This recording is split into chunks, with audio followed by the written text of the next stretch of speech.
I'm really excited about this team. I think, for the first time in a couple of years, we have a very, veteran-oriented team, a very senior-laden team. Really, the core of our group is going to be in our senior class and also our junior class. And I think when you have that, when some of your top players are veteran guys that have been around the block a time or two, you'll end up having more success, especially earlier in the season. So I'm excited about that.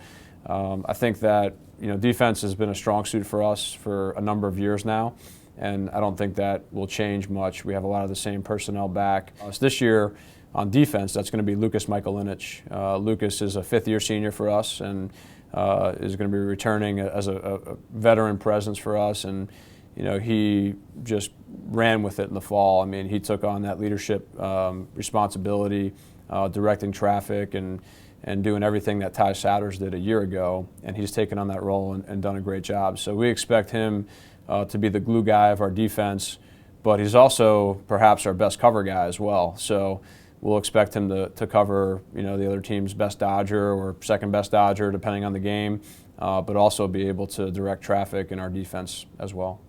I was really proud of Matt Poulion for what he did last year. His numbers weren't as strong as they were the previous 2 years of his career, and for good reason. He was playing on a bad hip, and it turned out to be 2 bad hips by the end of the season, and to the point where he wasn't even practicing. He would just show up and playing games. And I always told him, I said, it's good practice for the MLL when you get to that level eventually. And as soon as the season ended, he went into surgery, had both hips done. He's been rehabbing all summer, all fall. Just got the green light about, 2-3 weeks ago to return back into the goal. So he's now progressing there, and we're due to start on January 16th with preseason, and he'll be full go from there. And I think offensively, hopefully we have a chance to take the next step. And I'm excited about some of the personnel we have coming back on that end, and also some of the leadership. And I think we have one of the best players in the country. Yeah, I haven't been shy about talking about Dan Taylor. I think the world of him. He's really worked so hard since he's shown up at campus, and he's become our quarterback on offense. And he's worked really hard at his personal game. He came in, I think, as a left-handed Canadian scorer, and that's how we used him early in his career.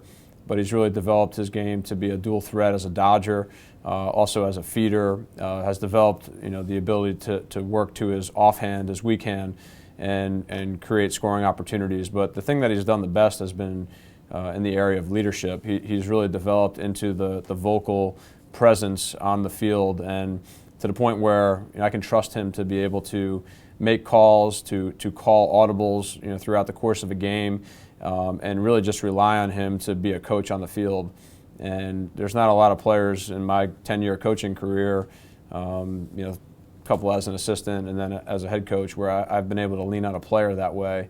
And I've worked with and coached some pretty talented players along the way. So he's really special, and not just from the type of talent that he has on the field, but also what he brings to the table from a character standpoint and a leadership perspective.